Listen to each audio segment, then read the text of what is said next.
Alô, amigos e amigas, o programa Cidadania está de volta, hoje dando continuidade àquela série de reportagens e programas sobre acidentes de trabalho no Brasil. Nosso tema de hoje é o desempenho da Justiça do Trabalho. Vale lembrar que o Brasil despende mais de 4,5% do seu PIB, 4,5% do seu PIB com acidentes de trabalho. Isso, evidentemente, não encerra a dor, que isso é impagável, que está no coração das famílias dos trabalhadores acidentados. Isso não se paga.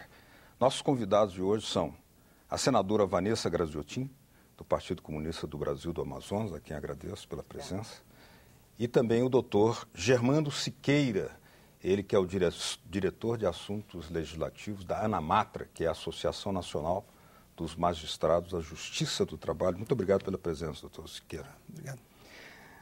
Senadora, o tema é sempre complexo, né?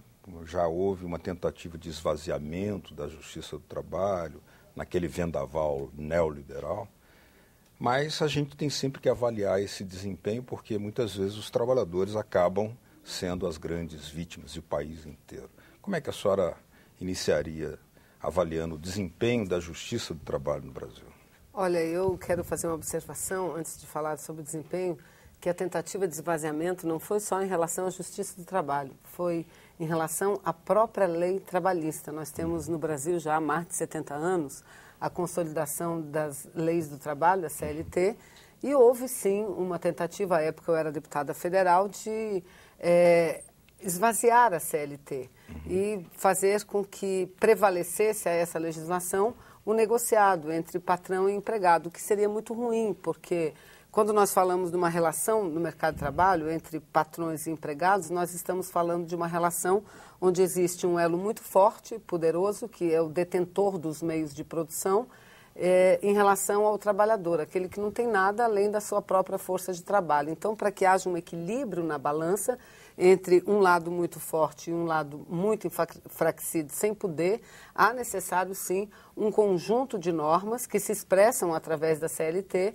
para poder regular essa relação, não é? E apesar da CLT ser uma lei muito antiga, como o próprio Germano dizia, ela é muito atual e ela garante um conjunto de direitos importantes para os trabalhadores, o que não significa dizer que nós não precisamos atualizá-la em determinados aspectos, né? É necessário, mas não acabar com ela e achar que isso é coisa do passado, que a regulação dessa relação seja coisa do passado, não. E o desempenho da Justiça Eleitoral, da Justiça do Trabalho, aliás, a sua criação, a sua existência, existe exatamente por conta disso, por conta dessa relação que muitas vezes pode se mostrar conflituosa. Então, aí entra a Justiça do Trabalho para poder fazer valer o direito daquele que efetivamente tem direito. E quando a gente fala de Justiça do Trabalho, nós não estamos querendo dizer que a razão esteja sempre com o trabalhador. Muitas vezes, não é? Por julgamento, por análise criteriosa, chega-se à conclusão que a razão está com o elo empregador, não é? Mas, no geral, a razão, na maior parte dos casos, está com o trabalhador, não é? Eu acho que nesses 70 anos muito se evoluiu, não é? Claro que com o crescimento do país crescem também as demandas, não só o crescimento populacional, mas o crescimento produtivo cresce a demanda. E talvez um dos problemas seja que o crescimento da Justiça do Trabalho não tem acompanhado o crescimento da demanda, né? Mas no que diz respeito ao funcionamento, à imparcialidade, eu penso que nós podemos efetivamente comemorar mais do que criticar a Justiça do Trabalho nesses 70 anos de existência. Doutor Germano, recuperando esse raciocínio da senadora de que modernização não significa desregulamentação, muito ao contrário, gostaria que o senhor nos desse, à luz do tema dos acidentes de trabalho, uma avaliação do desempenho da Justiça do Trabalho, o senhor que representa um setor que está lá na ponta e também está aqui junto à elaboração das leis, que tem presença efetiva aqui no Congresso Nacional. Claro, mas eu gostaria primeiro só de pontuar alguma coisa ainda que a senadora falou, concordando integralmente. Eu poderia até dizer assim, eu concordo e ponto, mas o papel do direito, e o direito é um link da política com o Estado. E o direito do trabalho, principalmente. E o direito do trabalho cumpriu um papel, no último século, de equilíbrio nas relações entre o capital e o trabalho. É bom registrar isso, porque naquela crise que houve lá nos anos 30, em 1930, o direito do trabalho teve um papel de reconstruir as relações entre o capital e o trabalho. E de lá para cá, o ápice histórico de regulamentação do direito do trabalho foi a Constituição de 88. Depois nós tivemos uma fase neoliberal, ali pelos anos 90, muito complicada. A jurisprudência do Tribunal Superior do Trabalho se ressentiu. Claro, a política e o direito andam juntas. E nós estamos num outro momento, e é no mundo inteiro, de saber para que rumo caminhar. O mundo vai andar para onde? Esse é um ponto de interrogação hoje que vários teóricos estão se indagando. E o direito do trabalho também. Estamos indo para onde? Que mundo queremos? É este? Então, é uma resposta que o direito do trabalho também vai ter que dar. Inclusive, na temática do acidente de trabalho. China e Estados Unidos estão na ponta dos acidentes de trabalho. Indica o quê? Indica que quanto mais se produz, menos se tem cuidado com o operário. E isso é muito grave. No Judiciário do Trabalho, nós vivenciamos isso constantemente.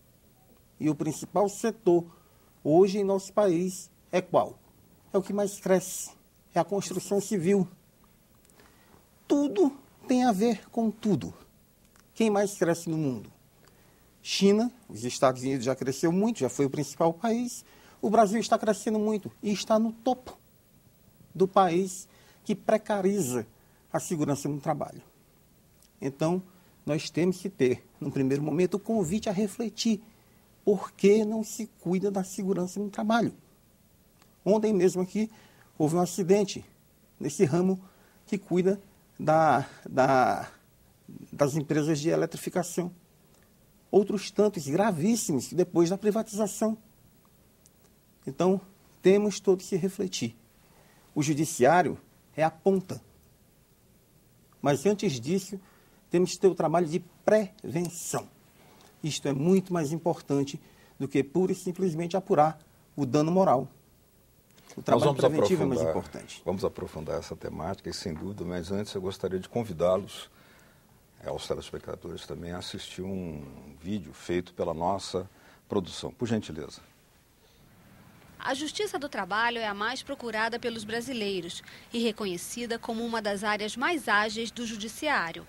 No entanto, falha na execução processual e não consegue finalizar grande parte dos processos julgados.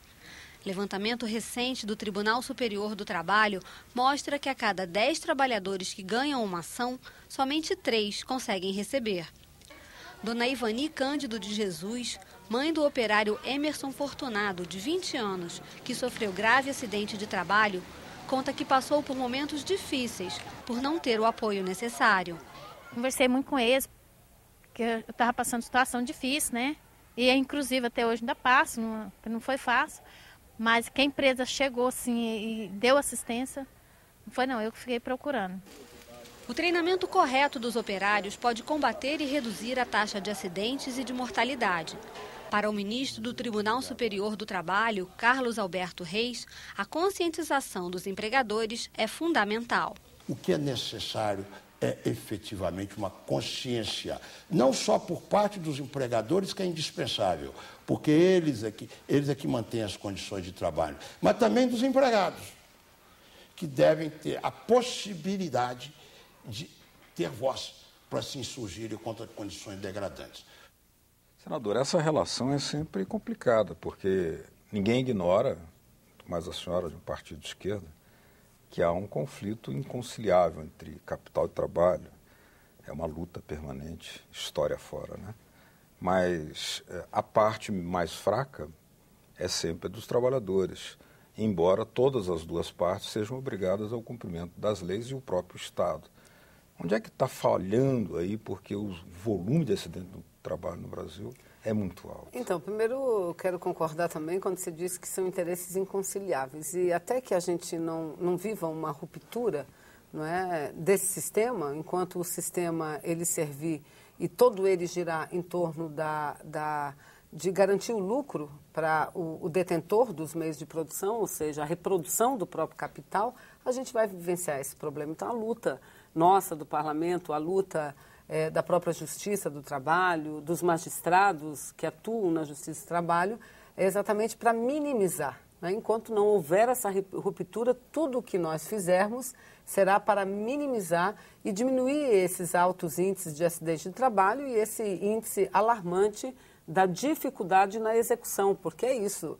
Você ganhar uma ação judicial é uma etapa. Agora, a etapa mais importante é quando aquela ação se executa, ou seja, quando a empresa ela é punida, quando a empresa paga efetivamente a indenização, porque um trabalhador ou uma trabalhadora que sofre acidente de trabalho, e nós vimos o caso de um rapaz grave, possivelmente esse rapaz já foi aposentado, por invalidez, porque o acidente foi grave a ponto de inviabilizar a sua vida laboral. Aí o Estado brasileiro, através do INSS, do Instituto Nacional de Previdência Social, paga a esse trabalhador a aposentadoria por invalidez. Só que, pela legislação brasileira, esse não é o único direito. Tem também direito o trabalhador acidentado e quando fica comprovado que houve negligência por parte da empresa, de indenização, de apoio médico, hospitalar, uma série de coisas. E a mãe do rapaz deu testemunho.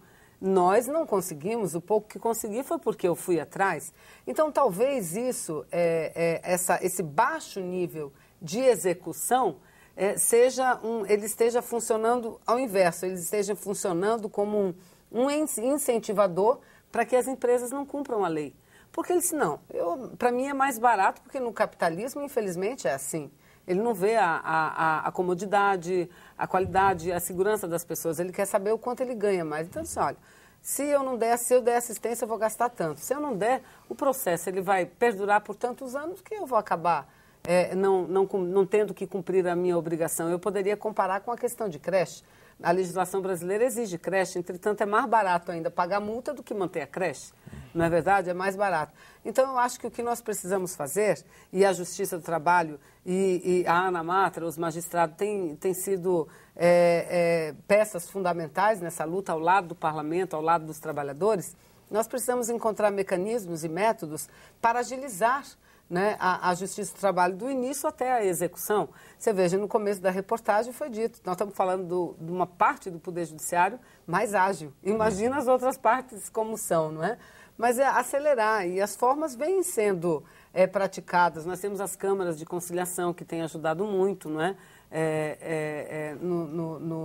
Na resolução desses problemas, não é? Mas, enfim, então eu penso que os próprios sindicatos, a pressão da sociedade, o olhar da sociedade e o compromisso do poder público, não é? Uhum. Porque, afinal de contas, as varas só se abrem a partir de leis aprovadas no Congresso Nacional, não é? Então, nós não estamos falando de algo isolado, nós estamos falando de algo, quando fala de relações de trabalho, de justiça de trabalho, nós estamos falando de política de Estado, não é? E política de Estado está toda ela submetida a regras maiores. Então, quando nós lutamos para a diminuição de juros, quando a gente luta para diminuir o superávit primário, ou seja, a economia que o Estado, o governo brasileiro faz para pagar os custos da dívida, o serviço da dívida brasileira, quando a gente fala em diminuir isso, a gente está falando em mais recursos disponíveis. Para quê? Para ser aplicado na Justiça do Trabalho, para ser aplicado em saúde, em educação, porque, de fato, Construção Civil, doutor Germano tem toda a razão, é algo assustador, não é? O nível de acidentes que ocorrem na construção civil, e se a gente for ver, as providências de segurança não são assim tão grandiosas a ponto de que não seja possível as empresas relacionadas a essa área cumprir as normas determinadas. Doutor Germano.